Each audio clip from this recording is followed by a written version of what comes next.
Di sebuah desa terpencil yang dikelilingi oleh bukit-bukit hijau, hidup seorang gadis bernama Aisyah.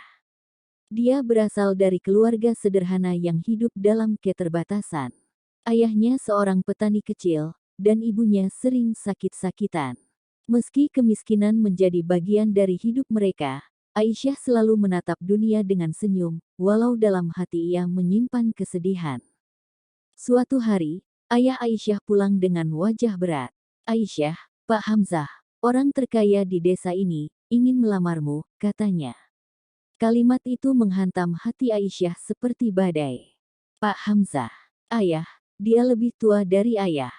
Bagaimana bisa?" Aisyah protes, matanya melebar penuh ketakutan. Ayahnya menatapnya dengan penuh penyesalan. "Nak, kita tak punya pilihan. Utang kita menumpuk, ibumu butuh pengobatan. Dia bisa menyelamatkan kita." Aisyah tak mampu berkata-kata. Hatinya bergulat dengan kesedihan, ketakutan, dan perasaan tidak berdaya.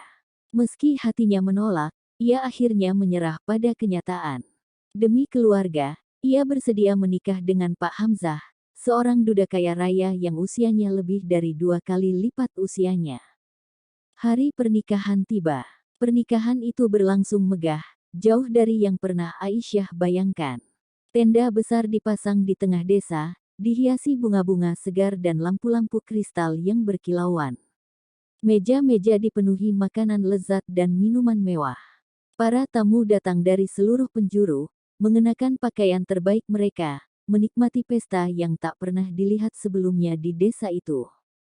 Aisyah mengenakan gaun putih yang indah, kain sutra mahal membungkus tubuhnya dengan anggun. Namun, di balik kecantikan gaun itu, hatinya terasa berat. Langkah-langkahnya lambat ketika ia berjalan di lorong menuju pelaminan.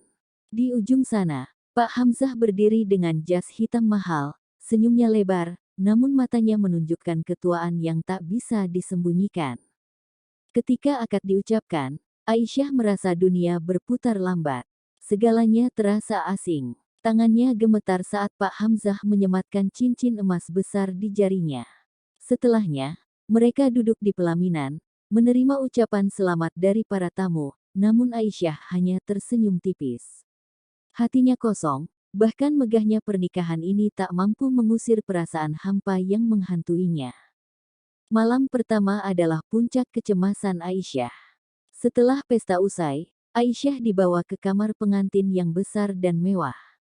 Tempat tidur berkanopi dengan sprei sutra menunggu, namun Aisyah berdiri kaku di tepi tempat tidur itu, tak tahu harus berbuat apa.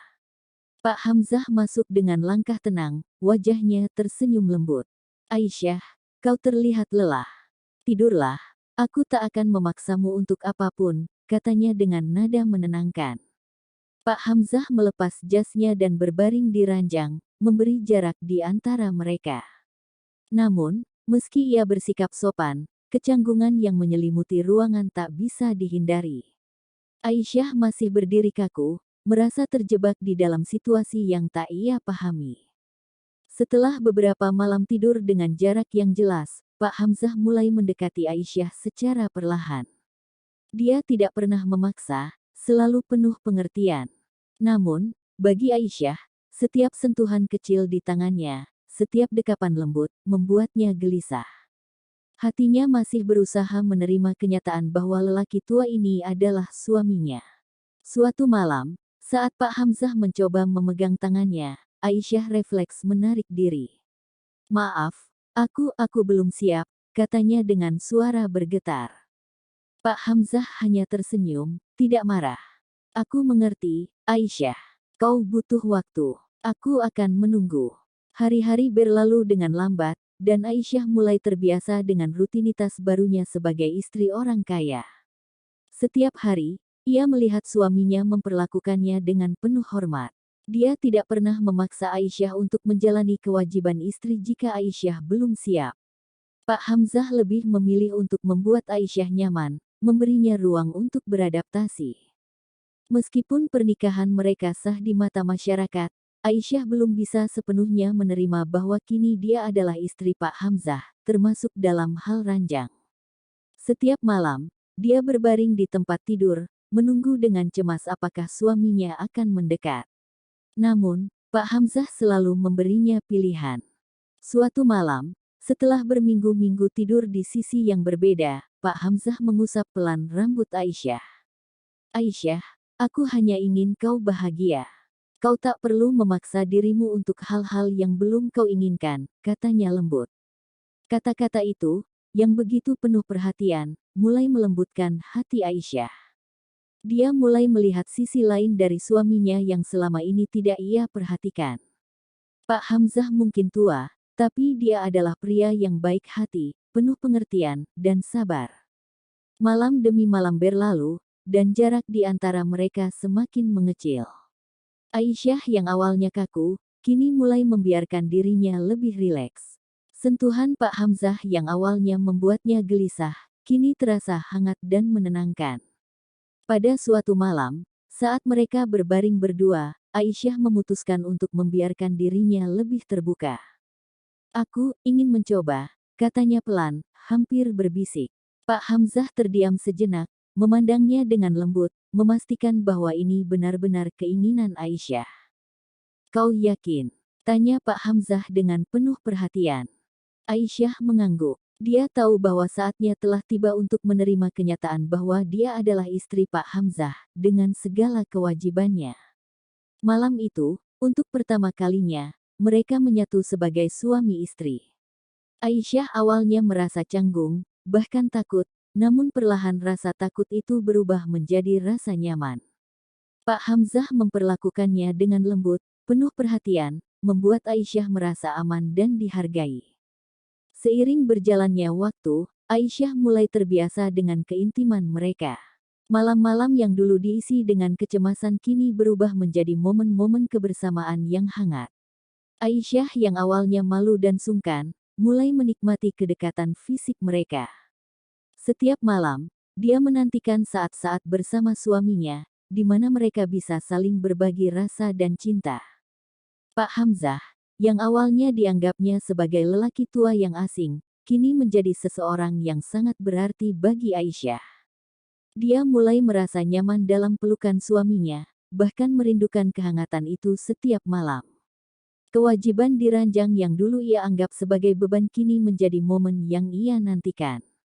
Namun, kebahagiaan itu tak bertahan lama. Pak Hamzah yang sudah menua, kesehatannya semakin menurun. Suatu malam, setelah merasa lelah dan lemah, Pak Hamzah jatuh sakit parah. Aisyah merawatnya siang dan malam, tak pernah meninggalkan sisinya. Pak Hamzah yang dulu gagah dan penuh tenaga kini hanya terbaring lemah di ranjang. Aisyah, aku sangat bersyukur memilikimu, bisik Pak Hamzah suatu malam, suaranya bergetar lemah. Kau adalah hadiah terindah dalam hidupku. Air mata mengalir di pipi Aisyah. Kau akan sembuh, aku di sini, ucapnya, meski hatinya tahu bahwa waktunya semakin dekat. Pada suatu pagi yang dingin, Pak Hamzah menghembuskan nafas terakhirnya di hadapan Aisyah. Tangan mereka masih tergenggam, dan Aisyah tak mampu menahan tangisnya. Dunia seketika terasa hampa. Suami yang pernah ia benci, namun kini ia cintai sepenuh hati, telah pergi. Setelah kematian Pak Hamzah, Aisyah merasa sepi, meski hidupnya kini berkecukupan. Namun, Pak Hamzah meninggalkan banyak kenangan indah yang selalu menemani Aisyah. Di meja rias kamar mereka, sebuah jam tangan emas milik Pak Hamzah selalu diletakkan dengan rapi. Aisyah sering memegangnya, merasakan seolah Pak Hamzah masih berada di sisinya. Ada juga buku catatan lama yang selalu dibawa Pak Hamzah. Di sana, Pak Hamzah menuliskan perasaannya, termasuk tentang bagaimana ia sangat mencintai Aisyah. Setiap kali membaca buku itu, air mata Aisyah jatuh tanpa bisa ditahan, namun di saat yang sama ia merasa damai. Suaminya mungkin telah tiada, tetapi cinta mereka tetap hidup di dalam hatinya. Aisyah tidak lagi hanya menjadi istri seorang duda kaya raya, tetapi menjadi wanita yang telah menemukan cinta sejati dalam pernikahan yang tak pernah ia duga. Cinta yang abadi, meski waktu telah memisahkan mereka.